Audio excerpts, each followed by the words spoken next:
সচিমা বললেন, আমি যাব না, আমি যাব না। প্রিয়াজি সচিমাকে জড়িয়ে ধরে বলছে, মা তুমি কেন যাবে না? তুমি তোমার নিমাইকে কতকাল ধরে দেখোনি, তুমি কেন যাবে না? কিন্তু প্রিয়া, আমি তোকে কি করে যাই, তোকে রেখে কি করে যাই রে মা? আমি তোর দুঃখ তোর যন্ত্রণা আমি তো বুঝি, আমি কি করে যাই? প্রিয়াজি সচিমার অঙ্গ স্পর্শ করে বললেন, মা তুমি আমার নয়নের দিকে একটু তাকাও। তুমি তোমার নয়ন দ্বারা নিমাইকে দর্শন করে আসবে, আর তুমি আসার পর তোমার নয়ন পানে আমি যখন তাকাবো, তোমার নয়নে আমি আমার গৌর হরিকে দর্শন করব। তোমার এই দুটো নয়ন নিমাইকে দর্শন করবে, আর তুমি আসার পর তোমার নয়নে আমি নয়ন দিয়ে আমার গৌর হরিকে দর্শন করব। কতটা ত্যাগ দেখেছেন, কতটা ত্যাগ! এই ত্যাগটাই হলো শক্তি। এজন্যই প্রিয়াজি বলেছিলেন, আমার মতো সৌভাগ্যবতীকে, আমি মহা তপস্বিনী, আমি জগতের তরে জগতের কল্যাণে আমার প্রাণনাথকে আমি বিলিয়ে দিয়েছি। সেই নারীর এত শক্তি গো! নারী লক্ষ্মী স্বরূপিণী, লক্ষ্মী সদৃশা। বিবাহের পর প্রথম শ্বশুর বাড়িতে যখন সে যায়, তখন দেখবে আলতার মাঝে চরণকে ডুবিয়ে চরণ চিহ্ন দিয়ে দিয়ে সে যায়, লক্ষ্মীর চরণ চিহ্ন। কেমন লক্ষ্মীর চরণ চিহ্ন! জগৎগুরু আদি শঙ্করাচার্য তার সৌন্দর্য লহরী নামক গ্রন্থে বললেন, লাল রং মা শক্তির প্রকাশ, মা দুর্গার প্রতীক, দুর্গতি হারিণী মঙ্গল রূপী সূর্যই হলো সিঁদুর।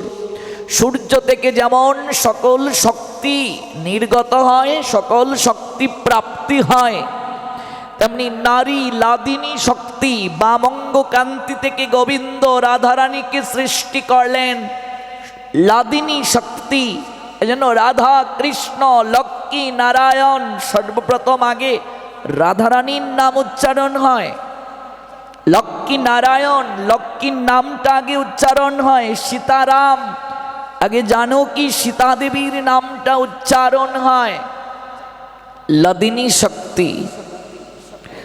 মায়েরা পারে না এই জগৎ সংসারে এমন কোনো কার্য নেই, এমন কোনো কার্য নেই যে মায়েরা পারে না। কারণ নারীকে, মাকে ভগবান এমন বিশেষ কিছু দিয়েই সৃষ্টি করেছেন। নারীকে সৃষ্টি করতে ভগবান সময় নিয়েছেন 7 দিন। কয়দিন? আর পুরুষকে সৃষ্টি করতে 1 দিন। রহস্যে আবৃত চরিত্র একটি নারী। সৃষ্টিকর্তা নারীকে সৃষ্টি করে তিনি নিজেই তাকে বুঝতে পারছেন না, উপলব্ধি করতে পারছেন না। রহস্যে আবৃত একটা চরিত্র। জলের ন্যায় জলকে যে পাত্রে রাখা হয়, সে পাত্রে যেমন আকার ধারণ করে, একটা নারীও তেমনি যেখানেই সে অবস্থান করে, তার স্নেহ দ্বারা, মমতা দ্বারা, প্রীতি দ্বারা সেই জায়গায় সে নিজেকে মানিয়ে নিতে পারে। বাবার গৃহে যখন থাকে, বাবাকে কেউ কিছু বললে একেবারে উঠে পড়ে লেগে যায়, মানতে পারে না।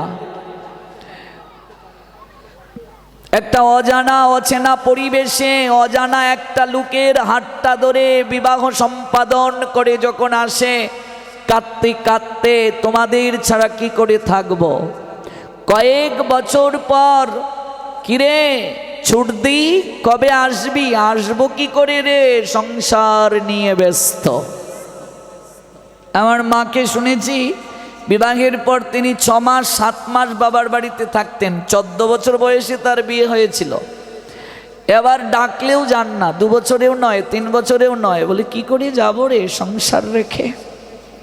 রহস্যে আবৃত একটা চরিত্র। যে পাত্রে জলকে রাখা হয়, জল যেমন আকার ধারণ করে, নারীও তদ্রূপ। তার স্নেহ মায়া মমতাকে এত বিস্তৃতভাবে ভগবান দিয়েছেন, মুহূর্তের মাঝেই সে সবাইকে আপন করতে পারে। 4 বোন বাবার বাড়ি গিয়েছে, যদি কোনো বোনের স্বামীকে একটু শ্বশুর বাড়িতে অর্থাৎ তার বাবার বাড়িতে একটু অবমাননা করা হয়, নিজের ভাইও যদি করে, এই চলো আর 1 মুহূর্ত তোদের বাড়িতে থাকবো না, আমার জামাইয়ের যদি অনাদর হয় আমি সেখানে থাকবো না, বুঝলে? এবার ব্যাগ টেক গুছিয়ে দৌড়। অথচ বিয়ের আগে ওই বাইকে যদি কেউ কিছু বলে উঠে পড়ে লাগছে ঝগড়া করতে।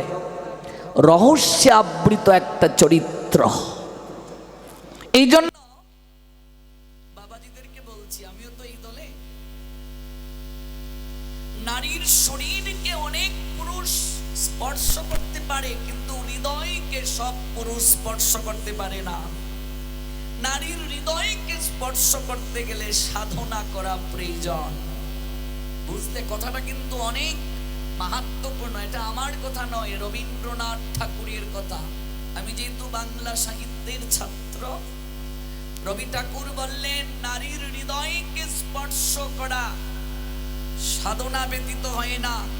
নারীর বিরহ দহনে জলে পুড়ে পুরুষ নতুন করে সৃষ্টি হয়, আবার নারীর প্রেম ভালোবাসায় সিক্ত হয়ে পুরুষ নবজন্ম লাভ করে। প্রেমের কবি কাজী নজরুল তাই বলেছিলেন, নারীর বিরহে নারীর মিলনে নর পেল কবি প্রাণ। যত কথা তার হইল কবিতা, শব্দ হইল গান। এই নারী স্তন্যদায়িনী, এই নারী সন্তান প্রসবিনী, মমতাময়ী। এই নারী আবার সাপিনী, ঘাতিনী। মুহূর্তের মাঝে সংসারকে স্বর্গময় করতে পারে, মুহূর্তের মাঝে সংসারকে নরক যন্ত্রণায় ভরিয়ে দিতে পারে। এজন্য প্রবাদ আছে, সংসার সুখের হয় রমণীর গুণে। রমণী কাকে বলে? নারীকে। রমণী মানে আনন্দবর্ধিনী শক্তি, আনন্দময়ীর অংশ। রমণী এলো থেকে, রাম থেকে রমণ, রমণ থেকে রমণী। আনন্দবর্ধিনী। যে পুরুষের জীবনে নারী শক্তির সঠিক ব্যবহার হলো, সেই পুরুষের জীবন আনন্দে ভরে গেল। আর যে পুরুষের জীবনে নারীর সঠিক ব্যবহার হলো না, তার জীবন নরক যন্ত্রণায় ভরে গেল, বুঝলে? এই জন্য নারী আনন্দবর্ধিনী শক্তি। একটি নারী যেমন, স্ত্রী যেমন ঘুম থেকে উঠে তার স্বামীকে প্রণাম দেবে, স্বামীও অন্তর থেকে তার স্ত্রীকে প্রণাম দেবে। প্রমাণ কোথায়? মহাভারতে অর্জুন যখন দ্রৌপদীর স্বয়ংবর অনুষ্ঠানে গেলেন, যখন ধনুর বাণটা হাতে তুলে নিলেন, পাঞ্চালীকে একটা প্রণাম দিলেন। রুক্মিণীর ভাই রুক্সিম সে জায়গায় উপস্থিত ছিল। সে বলছে, এই মূর্খ, তুমি যে ওই রাজকুমারীকে প্রণাম দিচ্ছ, তুমি যদি স্বয়ংবরে জিতে যাও অত তোমার স্ত্রী হবে, তুমি স্ত্রীকে প্রণাম দেবে? গোবিন্দ মৃদু মৃদু হেসে বললেন, ভ্রাতাশ্রী রুক্সিম, আপনার এই জ্ঞান হয়নি। প্রত্যেক নারী আদ্য শক্তি মহামায়ারই অংশ স্বরূপিণী। প্রত্যেক পুরুষ অন্তর থেকে নারীকে একটা প্রণাম দেবে। আমিও প্রতিদিন আপনার ভগিনী রুক্মিণীকে অন্তর থেকে ঘুম থেকে উঠে প্রণাম নিবেদন করি। আজকাল প্রত্যেকটা সংসারে আমরা দেখতে পাই যে নারীর এত মহিমা, যে মায়ের এত মর্যাদা শাস্ত্র দিয়েছেন, যে বাবার এত মর্যাদা শাস্ত্র দিয়েছেন। আজ প্রতিটা সংসারে দেখা যায় সেই মা, সেই বাবা বৃদ্ধ বয়সে সন্তানের দ্বারা লাঞ্ছিত হচ্ছেন, বঞ্চিত হচ্ছেন। কথাগুলো কেন বলছি? তার কারণ এই কলিযুগে ধর্ম রক্ষা করবে শাস্ত্র বলছেন মায়েরা।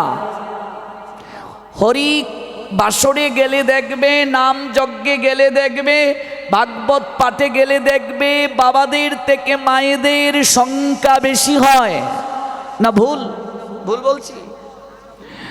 বাবাজিরা তো ব্যবসা চাকরি নিয়ে সব সময় রত থাকে, সেবাটাও মায়েরা দেয়। আজ বিপদনাশিনী, কাল মঙ্গল চণ্ডী, কাল শনি ঠাকুরের পুজো, কাল অমুক পুজো, কাল তমুক পুজো। সংসারটাকে একটু আনন্দে রাখার জন্য তার কত চেষ্টা, তার কত প্রয়াস। কলিযুগে ধর্ম রক্ষা করবে মায়েরা। এই জন্য একটা মা যদি সচেতন হয়ে যায়, একটা নারী যদি সচেতন হয়ে যায়, সংসার আনন্দে ভরে যাবে। একটা মা যদি তার সন্তানকে ভক্তি শিক্ষা প্রদান করেন, কারণ বাবার থেকে মায়ের কাছেই তো সন্তান সময়টা বেশি পায়। তাই বলি বাবাকে অবমাননা শাস্ত্র কিংবা মায়ের থেকে ছোট করে দেখেনি, এটা ভুল বোঝা যাবে না। মায়ের কাছেই সময়টা সন্তান বেশি পায়। মায়ের সঙ্গে সন্তানের নারীর সম্পর্ক 75% গুণাবলী মায়ের পায় সন্তান। আহার যা করছে মা, ভেতর থেকে সন্তান গ্রহণ করছে। যে বাক্য প্রয়োগ করে মা, সন্তান সেটা অনুভব করে, তার মাঝে সেটি অনুভূত হয়। এই জন্য সন্তান জন্মের পর মা যদি ভক্তিমতী হন, স্তনদুগ্ধ দ্বারার সঙ্গে কৃষ্ণ প্রেমামৃত যায়। আর মা যদি বিষয়ে মত্ত হন, বিষয়ে বাসনার রস সন্তানের মাঝে প্রবেশ করে। আমরা ভজন কীর্তনে গাই, আবার যদি পাঠাও ববে কৃষ্ণ ভক্ত মায়ের ঘরে। আমি জন্ম নিয়েই করি যেন কৃষ্ণ ভক্তের দুগ্ধ পান। মায়ের চেতনাটা সন্তান সবচেয়ে বেশি প্রাপ্ত হয়। কোনো মা যদি একটি সন্তানকে ভক্ত তৈরি করে জগৎকে উপহার দিতে পারেন, সেই সন্তান অগণিত বিষয়ী লোককে কৃষ্ণ ভক্তে পরিণত করতে পারে। শাস্ত্র জানিয়ে দিলেন, জননী পবিত্র হয়ে যান, কুল পবিত্র হয়, বংশ পবিত্র হয়, পিতা ধন্য হন, মা রত্ন গর্ভা হন। 21 কুল উদ্ধার করতে পারে। মায়ের 14 কুল উদ্ধার হয়। মামার বাড়ির 14 কুল উদ্ধার, বাবার বাড়ির 7 কুল। মায়ের এত বেশি কেন? পিতা আনন্দিত হইয়া সাগরে দেয় ফেলিয়া, সেই যে চলে গেল ফিরে এলো না। বাবা বাবার কাজ করেই শেষ, আর কোনোদিন সংবাদ নেয় নাই। আমায় ধরিয়া জঠরে কত কষ্ট করে 10 মাস 10 দিন গর্ভে দিল ঠাই। গর্ভে ধারণ করেছেন, পোষণ করেছেন, প্রসব বেদনা সহ্য করে তিল তিল করে এই দেহটাকে বড় করেছেন। এই জন্য সন্তানকে পৃথিবীতে আনয়নের ক্ষেত্রে বাবার থেকে মায়ের কষ্টটা সবচেয়ে বেশি। মায়ের কাছে সন্তান সবচেয়ে বেশি ঋণী থাকে। সন্তান যদি ব্রহ্মচারী হয়ে যায়, সন্ন্যাসী হয়ে যায়, সবার সঙ্গে সম্পর্ক দূরত্ব রাখলেও জন্মদাতা বাবা, জন্মদাত্রী মায়ের সঙ্গে সম্পর্ক দূরত্ব করতে পারে না। মাটির পাত্র অকৃতজ্ঞ হলে বলতে পারে তাকে তৈরি করতে দণ্ড লাগে নাই, কোমর লাগে নাই। মাটির পাত্র কোনোদিন কি মাটিকে অস্বীকার করতে পারে?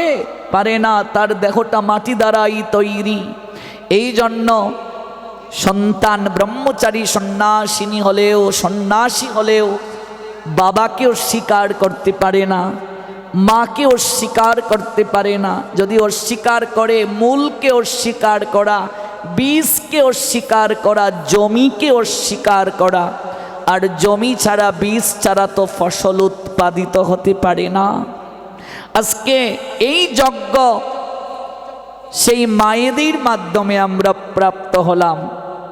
কাজী ভাগবতের অপূর্ব তত্ত্ব সুধামৃতে কিছুটা সময় অবগাহিত হওয়ার পূর্বেই মাতৃতত্ত্ব পিতৃতত্ত্বের একটু কিঞ্চিত আমরা ব্যাখ্যা শ্রবণ করে সমবেত প্রত্যেক মমতাময়ী মায়ের চরণে প্রেমাঞ্জলি নিবেদন করলাম এবং পিতৃবর্গ যারা আছেন তাদের চরণ বন্দনা করলাম। আপনারা জয়যুক্ত হন। দেখুন এই অল্প সময়ে তো ভাগবতের শ্রবণের আকাঙ্ক্ষা নিবৃত্তি হয় না, কাজেই এটা একটা কাকতালীয় ভাবে প্রাপ্তি। আমি তো কখনো ভাবিনি এখানে এসে আপনাদের সাহচর্য পাবো, যেহেতু পাশেই আসা হলো। আর বিশেষ করে সিমন দীর্ঘদিন যাবৎ সে আমার সঙ্গে যুক্ত, আমার স্টুডেন্ট, পারমার্থিক স্টুডেন্ট। তার একটা বিশেষ উচ্ছ্বাস, তার কাছ থেকেই আপনাদের কথা জানা যে এখানে এত এত মায়েরা আছেন যারা খুব ভক্তিমতী, আপনারও পাঠ শ্রবণ করে সন্তানের মতো আপনায় ভালোবাসে। একটু যাওয়াটা আপনার দরকার। কাজেই আজ হয়তো আমরা একদিনের জন্য কিংবা অল্প সময়ের জন্য এসেছি, কিন্তু মহাপ্রভু চাইলে কি না হয়, হয়তো দীর্ঘদিনের জন্যও এখানে হতে পারে আনন্দের বাজার, আনন্দের মেলা। কারণ মায়েরা চাইলে অসম্ভব বলে কিছু নেই। এই ব্রজ গোপী সংঘ নামে একটা মাতৃসংঘ আছে আমাদের হবিগঞ্জ জেলায়, প্রত্যেক বছর তারা আমাকে দিয়ে পাঠ দেওয়ায়। সে কি আনন্দ, সে কি নৃত্য, মায়েরাই সব করে। কারণ মায়েরা চাইলে সব সম্ভব। মনে রাখবে, ভাগবতের সংখ্যা যত বাড়বে, ভাগবতের দিনের সংখ্যা যত বাড়বে, সমাজের কল্যাণ তত হবে। এই কলহের যুগ, কলিযুগে সমাজকে যদি পরিবর্তন করতে হয়, ভাগবত ব্যতীত সম্ভব নয়। 64 প্রকার ভক্তি অঙ্গের মাঝে সর্বশ্রেষ্ঠ অঙ্গটাই হচ্ছে শ্রবণ। শ্রবণ ব্যতীত মনুষ্য জীবের চেতনা কখনো পরিবর্তন সম্ভব নয়। আজকাল লক্ষ লক্ষ টাকা খরচ করে দুর্গা পূজা হচ্ছে, কালী পূজা হচ্ছে, পুজো পার্বণ হচ্ছে। আমরা পুজো পার্বণের বিরোধী নই, সনাতন শাস্ত্রও বিরুদ্ধ আচরণ করেননি, কিন্তু তাতে হচ্ছেটা কি, সমাজের কতটা কল্যাণ হচ্ছে। লক্ষ লক্ষ টাকা খরচ করে দুর্গা পূজা হচ্ছে। প্রত্যেক দুর্গা পূজার মণ্ডপগুলোর দিকে তাকালে মনে হয় এটা পূজার মণ্ডপ না, নাইট ক্লাব মনে হয়, নর্তকীর নর্তনশালা মনে হয়। প্রত্যেকটা পূজার মণ্ডপে ডিজে ডিজে ডিজে চলছে। প্রতিমাগুলোকে যেভাবে বিকৃতভাবে নির্মাণ করা হয়, সেখানে গিয়ে শ্রদ্ধা ভক্তি জাগ্রত হওয়ার পূর্বে, আরও অনেক পূর্বেই ভক্তি শ্রদ্ধা হৃদয় থেকে হ্রাস হয়ে যায়। একটু গিয়ে যে মায়ের কাছে প্রণাম দিয়ে কৃষ্ণ ভক্তি চাইবে, সেই সুযোগটাও নাই। হাঁটু গেড়ে কে প্রণাম দেবে? মানুষ তো পুজো পার্বণগুলোতে এখন বেড়াতে যায়, কৃপা প্রাপ্তির জন্য যায় নাকি? সেজে গুজে গেল আমার বয়সী পোলাপান, একটু ক্যাটস পা দিয়ে ছেঁড়া প্যান্ট, বিভিন্ন জায়গায় একটু ছিদ্র প্যান্টে না থাকলে তো তাকে স্মার্ট বলবে না। চুলের রং যদি একটু পাঠার মতো না করে, রং বেরঙ্গের কালার না করে, তাহলে তো কেউ বলবে না সে মডার্ন যুগের ছেলে, সে স্মার্ট। সে গিয়ে প্রণাম দেবে হাঁটু গেড়ে, সে সময় আছে। এইভাবে ডিজিটাল প্রণাম মাকে দিচ্ছে, এটা প্রণাম নাই, মা তোকে দেখে নেব। ভগবান জানে পুজোর মণ্ডপগুলোতে যেভাবে কার্যকলাপ হচ্ছে, কিন্তু সেখানে কোনো তত্ত্ব নেই, জানার কিছু নেই। আজকে দুর্গা পূজা 5 দিন হচ্ছে, অন্যান্য অনুষ্ঠানের সঙ্গে যদি প্রত্যেক দিন 2 ঘন্টা করে মা দুর্গার তত্ত্ব নিয়ে আলোচনা থাকতো, ষষ্ঠীতে ষষ্ঠীর মহিমা, ষষ্ঠীটা কি, মায়ের যে বুধন, বুধন মানে কি, এগুলো নিয়ে যদি একজন আলোচনা করতেন, আমরা অনেক কিছু জানতে পারতাম। কি সপ্তমীতে সপ্তমীর মহিমা, এভাবে দশমী পর্যন্ত আলোচনা হলো। মায়ের এই রূপ কেন, 10টা হাত কেন, কোন সময় এই রূপটা প্রকাশ পেল, মহিষাসুরকে তিনি কেন মায়ের সঙ্গে, তিনি কেন পুজো পাচ্ছেন, কত তত্ত্ব জানার আছে। সরস্বতীর শাড়িটা এমন কেন, তার হাতে বীণা কেন, বীণায় তার কয়টা, এই তারগুলো কিসের প্রতীক, কত কিছু জানার আছে। কিন্তু আজকাল এগুলো নিয়ে কেউ জানতে চায় না। কে কত বেশি সুন্দর করে ডেকোরেশন করবে, কোন মণ্ডপ 1 নম্বর স্থান অধিকার করবে। আরে প্রতিযোগিতা কি প্রতিমার দ্বারা, রং বেরঙ্গের ডিজাইনের দ্বারা, না ভক্তি প্রেম দ্বারা কে মায়ের কাছে 1 নম্বর সন্তান হবে? এগুলো নিয়ে কেউ জানতে চায় না। লক্ষ লক্ষ টাকা খরচ করে কীর্তন হচ্ছে, বিশাল বিশাল কীর্তনে আনন্দবাজার চলছে, কিন্তু কি লাভ হচ্ছে বলুন? কতটা ভক্তি লাভ হচ্ছে, পরিবর্তন কতটা হচ্ছে? তাই বলে কি কীর্তনের প্রয়োজন নেই, পূজার প্রয়োজন নেই? নিশ্চয় আছে, কিন্তু আগে আপনাকে তত্ত্ব জানতে হবে। তত্ত্ব জেনে আগে আপনি উপলব্ধি করুন, জানুন, বুঝুন, উপলব্ধি করুন কীর্তনটা কি। শ্রীমান মহাপ্রভু আমাদেরকে কি জানিয়ে গেলেন তত্ত্ব সম্পর্কে? গোবিন্দ কি বললেন গীতায়? যে আমার জন্ম, আমার কর্ম, আমার সকল লীলা তত্ত্বগতভাবে জানো। One who knows the transcendental nature of my appearance and activities does not upon loving this body take his birth again in this material. Abud Arjun said all power supreme being Krishna, Srimad Bhagavad Gita 4th chapter Gyan Yoga 9 verse Janma Karma Chame Dibbam Abam Yavetti Tattato Takta Deham Punar Janma Noyati Mamiti Shorjuno. My dear Arjun, please listen attentive what I say. One who knows the transcendental nature of my appearance and activities does not upon loving this body take his birth again in this material. Abud Arjun said Almighty Creator Krishna, Srimad Bhagavad Gita 4th chapter Gyan Yoga. আমার জন্ম জানো কিন্তু তত্ত্বগতভাবে, আমার কর্ম জানো তত্ত্বগতভাবে, আমার লীলা শ্রবণ করো তত্ত্বগতভাবে। যদি তত্ত্ব না জানো আসা যাওয়া বারণ হবে না। তত্ত্ব জানলেই ত্যক্তা দেহম পুনর্জন্ম নয়তি মামেতি সর্জন। আপনি যে অনুষ্ঠান করবেন তার তত্ত্ব জানবেন না, তার মহিমা জানবেন না, কিভাবে সেটি করতে হয়। আজকাল আমাদের অধঃপতনের মূল কারণটা আমরা বহিরঙ্গটাকে গ্রহণ করছি। শ্রীমান মহাপ্রভু ভক্তদেরকে দুটো ক্যাটাগরিতে বিভাজন করেছেন। অন্তরঙ্গ ভক্ত শনে করে প্রভু রস আস্বাদন, এই যে হচ্ছে তত্ত্বরসের কথা। বহিরঙ্গ ভক্ত শনে করে প্রভু নর্তনার কীর্তন। দুটোই প্রয়োজন আছে, কিন্তু তত্ত্বকে বর্জন করলে হবে না, তত্ত্বকে বাদ দিলে হবে না। তত্ত্বটা খুবই জানা দরকার। ত্যক্তা দেহম পুনর্জন্ম নয়েতি মামেতি সর্জুন। আমি অনুরোধ রাখবো মায়েদেরকে, আমি যে পাঠে আসবো তা নয়। আমি সারা বাংলায় ঘুরে বেড়াই, সময় খুবই কম, কিন্তু যারা ভালো আলোচক তাদেরকে এনে সপ্তাহব্যাপী একটা পাঠের আয়োজন করুন, জানিয়ে দিন সবার কাছে, নিমন্ত্রণ করুন। দেখবেন এই জায়গা আটবে না, হাজার হাজার লোক, জায়গা আটবে না। 7 দিন পাঠ যদি মানুষ শুনে ভাগবত, মানুষের চেতনা এমনভাবে পরিবর্তন হবে আপনি কল্পনাও করতে পারবেন না। এটাই শ্রেষ্ঠ সেবা, এর উপরে আর কিছু হতে পারে না। জীবনে যত কার্য করেছেন তন্মধ্যে শ্রেষ্ঠ কার্য হবে এই সনাতনী মাতৃ সেবা সঙ্গ যদি সপ্তাহব্যাপী ভাগবতের মাধ্যমে জগৎকে অহৈতুকী জ্ঞান দান করে। এর থেকে শ্রেষ্ঠ কিছু হতে পারে না, শ্রেষ্ঠ সুযোগ কিছু হতে পারে না। ভগবান গীতায় জানিয়ে দিলেন, অষ্টাদশ অধ্যায় মুখ্য যুগে শ্রী ভগবান জানালেন অর্জুনকে উদ্দেশ্য করে 68 নম্বর শ্লোকে, একটু পড়বেন। ইয়া ইমাম পরমং গুয়াম মদ ভক্তেষু অবিদাস্যতি ভক্তিময়ী পরাম কৃত্যা মাম এব আস্যতি অসংশয়।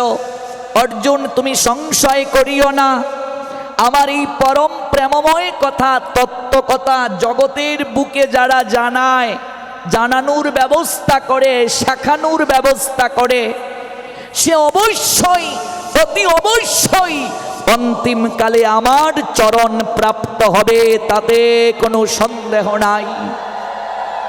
কোনো সংশয় রাখিও না। যে আমার কথা জগৎকে জানায়, আমার কথা জগৎকে জানাতে যারা আয়োজন করে তারা অবশ্যই আমার চরণ প্রাপ্ত হবে। বাড়িতে গিয়ে পড়ে দেখবেন অষ্টাদশ অধ্যায় মোক্ষ যুগের 68 নম্বর শ্লোক এবং 69 নম্বর শ্লোকে ভগবান বললেন নচ তস্মাৎ মনুষ্যসু কশ্চিৎ মে প্রিয়কৃত্তম ভবিতা নচ মে তস্মাৎ অন্য প্রিয়তর ভুবি। এই জগৎ সংসারে তাদের মতো আমার প্রিয় আর কেউ নাই যারা আমার কথা জগতে প্রচার করে। তাদের মতো প্রিয় কোনোদিন কেউ আমার হবে না যারা আমার কথা জগৎকে জানিয়ে চিত্ত পরিবর্তন করে দেয়। কাজেই আপনারা এই সঙ্গ জীবনে অনেক কার্য হয়তো করেছেন, কিন্তু 7 দিন ছাড়া ভাগবত সম্পূর্ণ হয় না। আমি অনুরোধ রেখে যাব, কোনো ব্যাপার না, আপনারা তো লক্ষ্মীর ভান্ডার তো আপনাদের দায়িত্বে। নারীর মাঝে ভগবান যে শক্তি দিয়েছেন, আপনি একটু দাঁড়িয়ে গিয়ে দেখুন, অনুভূতির স্তরে গিয়ে যান। মায়েরা যে ভূমিকা পালন করতে পারে বাবাজিদের দ্বারাও সেটি সম্ভব নয়। এটা মিলিয়ে দেখবে এই অনুষ্ঠান যারা এই অল্প সময়ের মাঝে আয়োজন করেছে তারা নিজেরাই ভেতরে ভেতরে অনুভব করতে পারবে। মহাপ্রভুর ভান্ডারে কিচ্ছু অভাব হয় না। এই যে বিশাল বিশাল যজ্ঞের আয়োজন হয়, আমরা ভাবি এত লোক হলো আজ প্রসাদ কম পড়বে না, তো দেখবে না কে চালের বস্তা দিয়ে যাচ্ছে, কে ডালের বস্তা দিয়ে যাচ্ছে, কে সবজি দিয়ে যাচ্ছে। চিন্তা হয় কেমনে হবে গো, একজন এসে বলছে আমি প্রসাদ দেব। শুধু দরকার একটু ভগবানের প্রতি শরণাগতি, একটু দরকার প্রেম, একটু দরকার ভক্তি। কারণ মারে 3টি জায়গায় অর্থ ব্যয় করলে অর্থ কোনোদিন কমে না, 3 গুণ বেড়ে যায়। সর্বপ্রথম জায়গা জন্মদাতা পিতা, জন্মদাত্রী মা, মা বাবার সেবায় যারা অর্থ ব্যয় করে, শ্বশুর শাশুড়িকে যারা সেবা করে তারা কোনোদিন গরিব হয় না। গরিব শুধু অর্থ না থাকলে গরিব বলে না, দেহ সম্পদটাও একটা ধন, চরিত্র সম্পদটাও একটা ধন, ভক্তি প্রেমটাও একটা ধন, একটা সম্পদ। ওদের সেবায় যদি কেউ অর্থ ব্যয় করে কোনোদিন অর্থ কমে না। ভগবানের জন্য যারা অর্থ ব্যয় করে অর্থ কোনোদিন কমে না। গুরু বৈষ্ণবের জন্য যারা অর্থ ব্যয় করে অর্থ কোনোদিন কমে না। ইসলামে একটা শব্দ আছে জাকাত, ওরা জাকাত দিতে ভুল করে না। আল্লাহ পাকের একটা নির্ধারিত অর্থ তারা দেয়। আমাদেরও ভাগবত শাস্ত্রে আছে, আপনি যা উপার্জন করবেন তার 4 ভাগের 1 ভাগ ভগবানের সেবায় আপনাকে ব্যয় করতে হবে। আপনার উপার্জন যদি 100 টাকা হয়, 25 টাকা ধর্মের জন্য ব্যয় করতে হবে, নতুবা এই অর্থই আপনার জীবনে দুঃখের কারণ হবে, অনর্থের কারণ হবে। ভাবুন একবার, এই জগতে নগ্ন হয়ে এসেছিলাম, লজ্জা নিবৃত্তির বস্ত্রও নিয়ে আসি নাই। জগৎ থেকে যখন যাব কিচ্ছু নিয়ে যেতে পারবো না। ভগবানের প্রদত্ত সম্পদ আমরা ব্যবহার করছি। তিনি কৃপা করে সকল কিছু আমাদেরকে দিলেন, অথচ তার জন্যই সময় নাই। তাকে দেওয়ার ক্ষেত্রে মনটা বড় কৃপণ, মন বড় উদাসীন। ভগবানের জন্য অর্থ ব্যয় করতে আমরা কৃপণতা করি। আমি আপনি আসার আগেও সংসার ছিল কি নেই? আমি আপনি চলে যাওয়ার পরও সংসার থাকবে কি না? আগেও সংসার ছিল, চলে যাওয়ার পরও সংসার থাকবে। অথচ দুদিনের সংসারে বেড়াতে এসে নিজের বলে দাবি করা মূর্খতা নয় কি? আমাদের মূর্খতার কারণটা কি জানেন? সংসার আগেও ছিল, যাওয়ার পরও থাকবে, কিন্তু মালিকানা দাবি করাটাই মূর্খতা। সবচেয়ে মূর্খতা হচ্ছে মালিকানা দাবি করা। আমরা মালিক বলে নিজেকে আমরা দাবি করে ভ্রম করছি। এই যে পাশেই ফ্যাক্টরি আছে,